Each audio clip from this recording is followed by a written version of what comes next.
the fire that never went out. Have you ever felt that quiet pull deep inside your heart, the one that whispers, "There's something more"? It often comes in moments when the world grows silent, when the noise fades and all that remains is a question echoing within us: who am I and what am I truly seeking? For generations, people have searched for meaning in the stars, in the earth, in one another. But there's a story older than kings and empires, older than any monument of stone. It's the story of a man who walked among us, who carried light into a world covered in shadows. They called him Jesus. He wasn't born in a palace, nor was he crowned with gold. Instead, his first bed was a manger, under the watchful eyes of shepherds and angels. From his very first breath, his life was a quiet miracle, one that would change the course of history forever. As the years passed, Jesus grew not only in wisdom but in compassion. He saw the weary, the broken, the forgotten, and he reached out to them, not with power, but with love. He spoke of forgiveness, of peace, of a kingdom not made of walls or armies, but of hearts transformed. And wherever he went, the world seemed to pause, because his words, they weren't just teachings. They were truth itself, spoken with the tenderness of someone who truly knew the human heart. Imagine walking beside him on a dusty road in Galilee. The sun is setting behind the hills, casting golden light across the fields. You hear his voice gentle, but filled with strength, as he says, "Come to me, all you who are weary and burdened, and I will give you rest." Something in those words feels eternal. Something awakens within you, a warmth that feels like home. It's not just a message. It's an invitation to see the world and yourself through the eyes of love. But this love wasn't always welcomed. The same voice that healed the sick and gave sight to the blind also stirred fear among those who held power. Whispers began to spread. Questions turned into anger. And the path that began with hope slowly led toward a hill called Calvary. Still, Jesus never turned away. Even as the storm gathered around him, he looked upon those who hated him with compassion. He washed the feet of his disciples.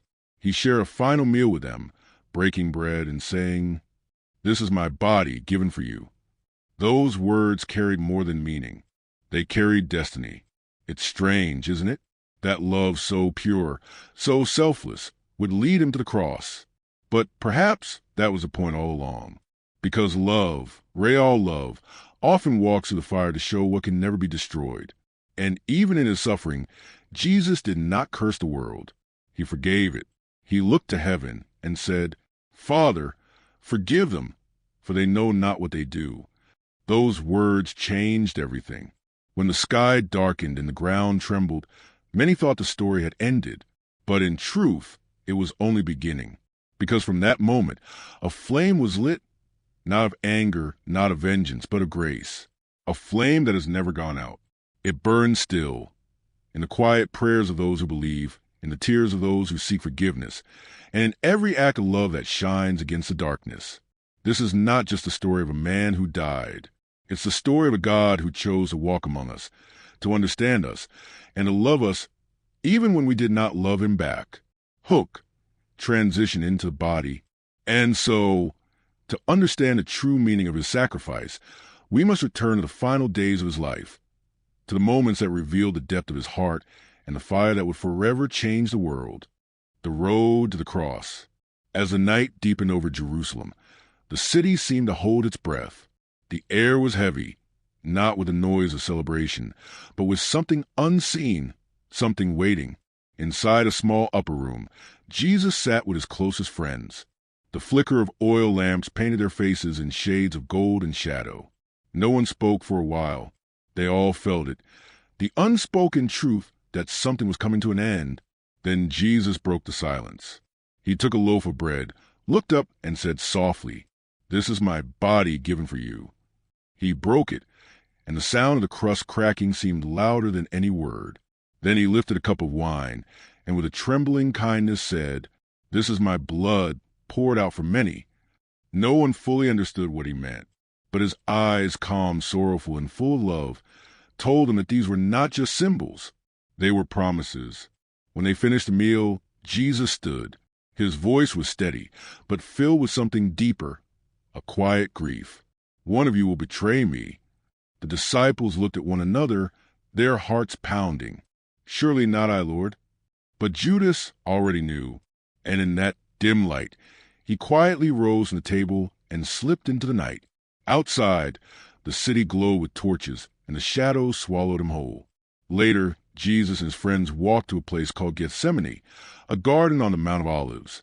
The night air was cool, and the olive trees whispered as the wind passed through their branches. Jesus stopped, turned to his disciples, and said gently, "Stay here and pray with me." He stepped away, knelt upon the ground, and began to pray. "Father, if it is possible, let this cup pass from me. Yet not my will, but yours be done." The weight of the world pressed upon him. Sweat fell from his brow, like drops of blood. He was not afraid of pain. He was burdened by love, by the cost of saving those who would one day deny him. When he returned, he found his friends asleep. "Could you not keep watch with me for even 1 hour?" But they were weary, unaware of how close the darkness was. Then came the sound: footsteps, torches, voices. Judas appeared, leading soldiers, and he walked up to Jesus and kissed him. "Friend," Jesus said quietly, "do what you came for." They seized him. The disciples panicked. Peter drew his sword and struck a guard, cutting off his ear. But Jesus stopped him. "Put your sword away. Shall I not drink the cup the Father has given me?" He touched the wounded man's ear and healed him. Even in betrayal, he chose mercy. They led him away to the high priest's house. The night grew colder. Inside, Jesus was questioned, mocked, and struck. Outside, Peter waited by a fire. A servant girl recognized him. "You were with him," she said. Peter shook his head. "I don't know the man." 3 times he denied him. Then a rooster crowed, and across the courtyard, Jesus turned and met his eyes, not with anger, but with sorrowful love. Peter fled into the night, his tears echoing in the silence. Morning came, pale and heavy. The leaders brought Jesus before Pontius Pilate, demanding death. Pilate questioned him, "Are you the king of the Jews?" "You say that I am," Jesus replied. Pilate saw no guilt in him. He tried to reason with the crowd. "Whom shall I release to you, Barabbas or Jesus called Messiah?" But the crowd shouted, "Barabbas! Release Barabbas!" And when Pilate asked, "What shall I do with Jesus?" they cried louder, "Crucify him!"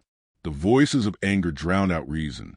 And Pilate, fearing the crowd, washed his hands before them and said, "I am innocent of this man's blood." They took Jesus away. Soldiers mocked him, placed a crown of thorns upon his head, and draped a purple robe over his shoulders. They struck him, saying, "Hail, King of the Jews!" Each blow echoed like thunder in heaven, yet he said nothing. Then they laid the heavy cross upon his back. The wood pressed into his skin, torn and bleeding. He stumbled, and the crowd jeered. A man named Simon was forced to help carry the cross. And together they climbed the hill called Golgotha, the place of the skull. At the top, they nailed his hands and feet to the wood. Each strike of the hammer split the sky in silence. The cross was raised, and there he hung, between heaven and earth, between love and judgment. As the hours passed, the world grew dim. The sky darkened and the wind turned cold. Below, soldiers cast lots for his robe. Others mocked him, shouting, "If you are truly the Son of God, come down and save yourself." But Jesus looked up and said, "Father, forgive them, for they know not what they do." Even in agony, his heart remained pure, beating for those who wounded him. Beside him hung 2 criminals. One joined the crowd's mockery, but the other whispered, "Jesus, remember me when you come into your kingdom." And Jesus replied, "Truly I tell you, today you will be with me in paradise." It was not a promise for another world alone. It was a glimpse of the grace that lives beyond all human failure. Then came the moment. Jesus looked toward heaven and said, "It is finished." The ground trembled. The veil in the temple tore from top to bottom. The barrier between God and man was gone. And with his final breath, he whispered, "Father, into your hands I commit my spirit." The sky fell silent. The earth stood still. And in that silence, the greatest act of love the world has ever known was completed. For a long moment, no one spoke. A centurion standing nearby looked up at the cross, eyes wide with awe, and said, "Surely this man was the Son of God." The crowd slowly dispersed, the echoes of their cries fading into the wind. But somewhere in the quiet of that hill, a new kind of light began to rise, one not seen by eyes, but felt deep within the soul. It was the light of redemption, the beginning of everything new, the light that conquered the darkness. For 3 days, the world was silent. The hill of Golgotha stood empty, the crosses casting long shadows in the pale morning light. Those who loved Jesus had scattered, their hearts torn between grief and disbelief. The teacher who calmed the seas was gone. The hands that healed the blind now lay still. And in the quiet corners of Jerusalem, hope seemed to have died with him. Mary Magdalene couldn't sleep. When the first hint of dawn brushed the horizon, she rose and walked to the tomb. The air was cold, filled with the scent of myrrh and earth. Every step echoed with the memory of his voice, his laughter, his kindness. But when she arrived, the stone that sealed the tomb was rolled away. The guards were gone, and inside, the place where his body had been was empty. Tears blurred her eyes as she whispered, "They have taken my Lord, and I do not know where they have laid him." Then, through her sorrow, she heard a voice, gentle, familiar. "Mary!" She turned, and there he was, alive, not as a spirit, not as a dream, but as himself, radiant, calm, alive. The morning sun framed his face, and in that moment every question, every fear, every wound was healed. "Go," he said softly, "tell him I am risen." When the disciples heard, they could hardly believe. Some ran to the tomb, others hid in disbelief and fear. But as they gathered in a locked room, wondering what was real and what was madness, the impossible happened. The air changed. A stillness filled the room. And then, suddenly, he was there. "Peace be with you," Jesus said. Their hearts raced, their eyes filled with tears. He showed them his hands and his side, proof not of power, but of love. The same love that endured pain now stood before them, alive and eternal.